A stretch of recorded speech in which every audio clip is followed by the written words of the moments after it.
Eitawala bafethu ke tebza diphetlo aka Smart Pantsula aka Pantsula lomhlaba tebza ngwana tebza mrembula tsentsweng tse blinder ntjatsa game dimpitsa tebza 2000. Okay bafethu, welcome to the first episode of the history of Pantsula. So a lot of people have been asking me about this Pantsula, the origins of Pantsula, whether Pantsula is the music genre, whether Pantsula is a dance style or what. So now, today I'm gonna break it down. Pantsula is traced to have started in the 1950s in a place called Sophia Town. However, in the 1950s, when you talk about Sophia Town, mainly the biggest like highlight of Sophia Town is the forced removers, but people tend to forget about the vibrancy and the culture that Sophia Town brought, in terms of like South African flavor and the nightclub and all this, like subcultures. So we trace Pantsula because of the language and the attitude, which is called Isqamto. A lot of people think that Tsotsital is the language of Pantsula. No, Tsotsital, maskuluma nge-Tsotsital, we talk about the number, Yangtola, 26, 27, and all of that. That is Tsotsital. But in the Pantsula culture, our language is Isqamto. And Isqamto varies from kasi to kasi, but there are like certain words and attitude and things that we use in our language in Isqamto. So when I come from Soweto, we have our own way of Qamting, of Yangtola School Isqamto, and Maupume West Rand and East Rand, we have their own way. But the overall language of Pantsula is Isqamto. Now we're going to tap into the dress code. In the 50s and way before that, America has always been like a biggest influence, in South Africa. So a lot of like Pantsula dress code is influenced by American style. As we talk about Dickies, Converse, these are American brands, because South Africa has been importing a lot of like trends from America. So now we had Fana Navata, Mafloshem shoes, Navata, Dax of London, and all of those Scottish shirts and all of those. Those are like American or the Western influence. That's why when we talk about the styles of Pantsula, there's like a part where we talk about the Western style, which is another category of Pantsula dance. But we'll get into that later on. So now, because in the 50s, America was the influence, we tend to dress like how Americans were dressed. And to be honest, some of the movements that we do in Pantsula was influenced by American street jazz, jive, tap, but like we take some other stuff and we localize it and we make it ours, with our own interpretation, and we're adding spirituality and the profound elements of our traditional dances into the style. Then it becomes unique and different. I'm saying this because like we all talk about the origins of certain styles, but then we tend to forget that dance is like wave, it's like water, it influences one another. So we take a certain style and we develop it and we make it our own language and bring our own excitement, vibes, and all of it to make it like unique and to fall back, to be local. So as is Pantsula. So now, Pantsula has been growing gradually over the years. We can say started in the 50s. However, the lifestyle in Sophia Town didn't start. The history of Sophia Town does not start in the 50s. As I've told you, like, we talk more about the 50s because it became the highlight via the forced removers. But in the 40s and the 30s, people were there in Sophia Town, where jazz was the big part of the community of Sophia Town. So obviously, when we go back, we still trace Pantsula in terms of Isqamto and language and so on to the 40s and the 30s, and probably way before that, because there are influences of gumboots and mining lifestyle within the language and the attitude of Pantsula. Whereby when we talk about mines, we still talk the 1800s and beyond, and far beyond, So if we're going to trace Pantsula, definitely we need to tap into that. But now we tend to agree that it's in the 50s because of how people were, like putting the narrative on social media and on the internet, saying the 50s in the 50s. But I can tell you it started way before that. So yeah, as we move on, we're going to get into the evolution of Pantsula. So in the 50s, the big part of the scene was Marabi. I know a lot of people don't know what is Marabi. People, when you talk about Sophia Town, they think Kofifi, Kofifi is not the music genre. But back then, the music that was popular in Sophia Town, it was called Marabi. you know. That is like South African jazz that is influenced by American jazz, you know. That's why like we have pata pata movements like pata pata. Those movements are influenced by Lindy Hops. If you're following like dance and you're a dancer, you would know Lindy Hops. You know, this is like the icon, you know, that built the black dance community in America, and it came across different shores of different countries, you know, and it landed also in South Africa. That's why in Sophiatown back then it was called Little Harlem, you know, where jazz originates in America. So they call Sophiatown Little Harlem. The people like Hugh Masekela, Abdul Ibrahim that were doing jazz back then and so on. So yeah, that is more or less about like the influence of Pantsula from the 1950s and way before that, you know, in Sophiatown. Now we talk about the evolution of Pantsula. There was the 60s, the 70s, 80s. You know, in the 60s it was a different element of music.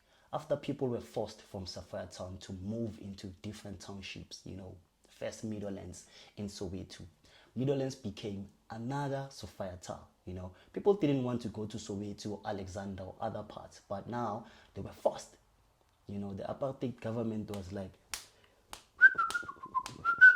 and now that's why we talk about the issue of expropriation of land without compensation, because people were forced in their homes and to be taken into different homes, you know. So now when we talk about expropriation of land without compensation, we're actually talking about certain events like Sophiatown that occurred in the past to make people want to claim their land back, you know. But it was apartheid, and that is like, that's deep politics. I was just like trying to touch the base. So people went to Meadowlands and other parts in Soweto, and Soweto became the new Sophiatown. Even though not so many people want to, you know, like accept, because there's always been the competition, or who comes from who, other people claiming Pantsula coming from that, coming from that, coming from that, you know, because obviously people want to be represented, and they're using history and twisting the history so that, you know, can be respected, and they can claim a certain, you know, culture or subculture, of which I believe with this Pantsula, it's something that is to unite people. We wouldn't want to talk about competition and who was there and so on, all of those things. You know, those are like just politics that I don't want to entertain anyway. So now, in the 60s, there was different elements of music compared to like the jazz in Sophiatown. Then in the 70s, it was mbaqanga. You know, when you talk about Mahlatine and Mahotela Queens, you know, many artists were popping up to change the South African music genre. And of course, when the music genre changes, so as the dance and the movements. But what makes it special about this Pantsula does not have a specific music genre. Pantsula adapts into different music. You know, if you go to the West, they have their own taste of music, and other people take certain music and they change the BPM to make it more comfortable for their style of dancing. You know, other people used to use rave music from the, you know, West, you know, house music from the West, and they changed the BPM. You know, if you have been following Pantsula for a long time, you'd know that, you'd understand what I'm talking about. We used to have like music like club anthems, the bumps, bump one, bump two, bump three, you know, you can name them, you know. So people preferred that kind of music. But however, there are people that still wanted to be local, so they use South African music and they change the BPM so that it can suit their dance style. So that is like the most special thing about this Pantsula. It changes with time, you know. And obviously, you know, being creative, you can still use old music to do Pantsula even today. It's all about how you present your dance moves on stage, you know. However, even though Pantsula is a culture that combines different components like dress code, language, attitude, the big part of Pantsula today is dance. You know, I'm a dancer, and I've learned about this history through my dancing and doing research and teaching. People want to know more about Pantsula, you know. So I had to tap into my dance style and my archives, and I went to at least come to the information where I understand the origins of Pantsula. So there's still been a mysterious explanation about the word Pantsula. What is Pantsula? Is it a Zulu word, a Sotho word, or what is Pantsula? You know, I can reference one of the OGs within this organization that I don't want to mention, they say Pantsula is coming from a Zulu word that means ukupenza. It's something that is on the internet, ukupenza. So ukupenza, they say, is to like, like push your buttocks up and you walk like a duck. And I'm looking at Pantsula dance and I'm thinking, do we actually look like ducks when we dance Pantsula? But that is just an argument for another day. So that is like their own interpretation or explanation of Pantsula. It's ukupenza and to wiggle like a duck. So another explanation from one of the OGs in the West End, of which I don't mind like saying his name because he has been part and parcel of my growth as an artist as well, and a good friend of mine, Tapelo Diali. He's saying Pantsula is a combination of two words, pants and Tsula. Pants is the English word and Tsula is a Tswana or Sotho word that means take off. So he's saying back then, Pantsula dancers used to dance and take off their trousers to, like show their buttocks and stuff. So he say Pantsula is a combination of those two words, pants and Tsula. Pantsula, of which it makes sense, kinda, however, I'm still like, not really sure about it, But then when I recall in the early 2000s, when I used to go to the street bashes, you'll find like Abomachayavani dancing on top of the walls, on top of the roofs, after they take off their pants, for fun. In battles, you'd find people that would battle. If you know a person called Mafashion, used to be one of like the best kanda men in Soweto. At some point, he used to dance, battle, and talk off his pants off, So that kind of explanation makes sense to me. However, for me, as I analyze this information, I still feel like I still need to find the origins and, the proper explanation of Pantsula. So a lot of people also don't understand that Pantsula, it can be translated into different languages. So I see a lot of people force people to say Pantsula, when they talk about Pantsula. I'm saying Pantsula because we don't have like this suffix, that differentiates the languages. I'm saying Pantsula in English, just to cut these suffix. Oh, prefix, prefix. So, they force people to say Pantsula to make it like fall under the Zulu category, of which for me also does not really make sense, because if you say Pantsula and how you write it in Zulu, you don't have a point where there's T, S, and U, but it was supposed to be Pantsula without the T in isiZulu. It makes sense to me, but with the T, it does not make sense. But it can fall into Sotho with TS, U, I'm not sure with Tswana. Maybe Tswana can be O. Also with South African Sotho can be with O. But Pantsula, how you say it, it sounds like Sotho or Tswana to me. And I'm saying this also whereby I feel like it falls more into the Sotho or the Sotho category is because back then there used to be a movie in the 1980s that was called Pantsula. If it was then a Zulu word, or like something that was dominated by Zulu people, it was supposed to be Pantsula, the movie. You can check even in the music records back then, you never see a title of this genre called Pantsula. Even people will sing in Zulu in the record, they still title the album Pantsula. I know a lot of albums that are titled Pantsula. I know a music group that was called Pantsula. I know a movie that was called Pantsula. So I have like several references to prove that the word might fall into the Sotho category, but then when it comes to like the explanation of ukupenza, to me it's like kind of twisted, but then as I told you, this is the matter of translating into your different language. In isiZulu, then when you call a group of Pantsula guys, you'd say Pantsula, and in Sotho it's gonna be Pantsula. But now looking at the influence in the 1950s, where the music was Marabi, also that name to me sounds like Sotho, When I talk about Sotho, I'm talking about Sesotho, Setswana, or Sepedi. Marabi. It sounds more like, like that.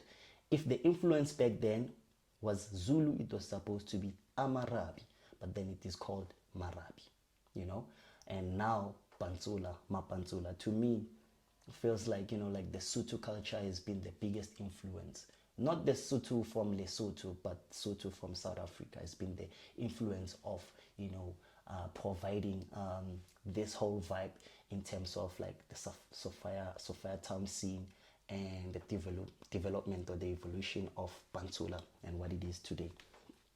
So yeah, that is still the argument. I mean, this is part of history and the information I'm just sharing to you for you also to just analyze. I'm not saying what I'm saying is perfectly right, but it's the information that I've attained while I was doing my personal research and by talking to people and making sure that I'm reading theses.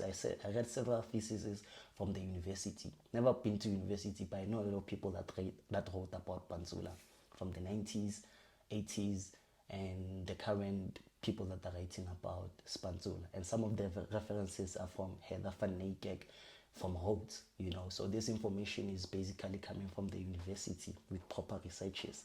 But then I wouldn't say that is like 100% correct research, because that research was conducted through people that most of them try to gatekeep the information or to gatekeep who's the best, in the industry at that point. I'm saying this because when I read the 1990 thesis, I forgot this guy, but I'll make sure that I'll find him one more time. So this guy was saying it's difficult to research Pantsula because when you go to groups and ask them which is the best Pantsula group, they'll say it's us. And okay, cool, who's the best soloist? If you go to individual, it's me. Who taught you? No, nobody taught me. I was self-taught. That is kind of gatekeeping, because people wouldn't learn about who influenced you, who taught you, and stuff like that. It's gatekeeping, and I understand the mindset. Even today, you can go to Alexander and you ask who's the best crew. You go to Vavandal, they'll say it's Vavanda. You go to Aben Pantsula, they say it's Aben Pantsula. Come to Soweto, it's intellectual. Soweto Junction, you know what I mean? Shakers and Movers, Relaction, and all these crews. Because even if we are in competition, people are special and good in their own way. And that's why like many people say it's me or it's our crew that is good and they are the best, But when you go to competitions, sometimes the certain groups win, the title, but also that does not say they are the best, within the game, because there are different elements when we come to dance. But yeah, the twisted part is that we cannot get the right information who influenced who, because people want to be the top dogs of the game. So in the 1990 thesis compared to now, how I analyze Pantsula, I'm seeing the same mentality, That's why I started to change, like the concept and saying, okay, Smart Pantsula. Smart Pantsula is giving somebody credit. Person that's doing good, you give them credit, and clap for them if it's their time, so that your time also can count and people can clap for you, I'm changing the mindset with Smart Pantsula. It's our time to do the, correct ways of developing and help each other grow. But yeah, moving on, it was quite difficult to trace Pantsula because of that mindset. As I told you, that I'm just giving you this information for you to analyze. I know it's too much information, but just sit down, listen to this recording, and make your own research, and you'll find the truth. Probably you'll come with like a good meaning of Pantsula, or what is Pantsula and who started Pantsula. So to say that, I'm still not sure. I'm still don't know. I don't know who started Pantsula, because nobody wants to talk about the history. But at one point, I came across one interview by John Pantsula Mpotwane. This is one of the OGs, people that shaped Pantsula culture from the East Rand. I can say the East Rand. John Pantsula Mpotwane didn't really touch me, or didn't really touch the development of my Pantsula, until I was old and have my own visions and ideas about Pantsula. And until I started research, that when I came across John Pantsula Mpotwane. But then studying his studying about his life and the journey in Pantsula, it really like taught me a lot of things, and it really gave me a lot of information. So at one point, he said he saw Pantsula, because they asked him as well that who taught you Pantsula, and he was like, I was self-taught, you know. I was self-taught before he came to the East End, because I think he originates there by the East End. I cannot give like the certain exact location, but in the East End. Before he came to the East End, he was coming, I think, from the villages. I forgot. I think in Limpopo. Then he came. At then one point, he saw Pantsula dancers on TV, and he said this crew was coming from Soweto, and they named their crew Pantsula. Pantsula. Or if it was not John that said Pantsula, at one point in that thesis, there was then an interviewee that said they saw Pantsula from a crew from Soweto that named themselves Pantsula. You know, like our crew names always revolve around the name Pantsula, Smart Pantsula, Intellectual Pantsula, Urban Pantsula, you know. So we never know that that crew that titled themselves Pantsula, it was because they're the one that started is Pantsula, or they became influential at that time so that people can really like take this thing and call it Pantsula. Because in the 50s, Pantsula as a word didn't really exist. But over the years, you know, that's when the word Pantsula started to come into play. But in the 50s, not so. Because when you check the movie Mapantsula, it is in the 1980s, you know, it is in the 1980s. So yeah, I'm not sure about that. So yeah, this guy did a lot of things. He took Pantsula like overseas. I think he's one of the people that took Pantsula overseas before Via K. John Pantsula Mpotwani. I forgot his crew name, but he done a lot of things. He even wanted to build Pantsula Temple, where people can learn his Pantsula from coming from different countries around the world. He even had like collaborators and sponsors from overseas to build a Pantsula temple. In fact, it actually came into play because he built that. I remember the structures there from my research. I did a Pantsula, even though it didn't really, you know, like grow so much. But those are the people that shaped his Pantsula. You know, in Soweto as well, we had people like that shaped his Pantsula. But it's difficult because musicians would tap into this culture even though they're not Pantsula. At one point, the first video I saw from a Pantsula recorded, it was on the song called by Sipo Stigma Busa. Oh shit, sorry. I'm not sure, but that's when we saw Trompis, not really Trompis, but Mchagachaga and Speaker, when they were young and doing this, you know, shuffle music movement, you know, like, which is one of the biggest part of Pantsula steps, you know, in the 1984, I think, 1984, 1986, somewhere there.